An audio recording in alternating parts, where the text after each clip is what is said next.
name is Christian Gilanoso from Bitbit LX1A. My blog is from Pattern Found in Nature. Symmetry is when different slides of something are alike. This reflection may be mirror image with only two slides like of your body. They may be symmetrical on several slides. Example of symmetry like this and this.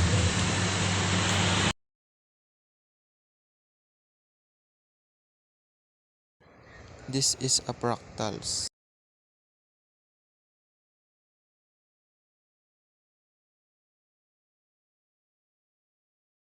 Spiral are another common pattern in nature that we see more often in living things. This is an example of spiral.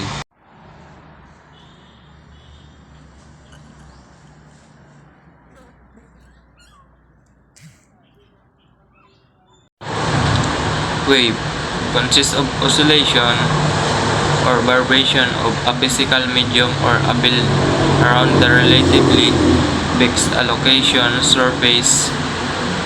Waves show water ripples. This is an example of wave.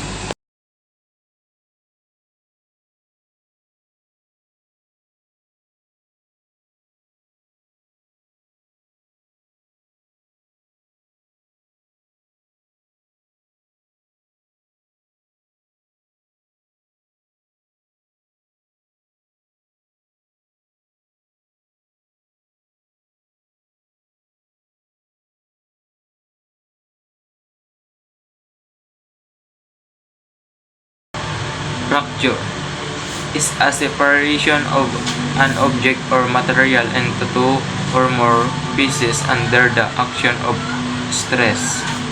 Here is an example of fracture.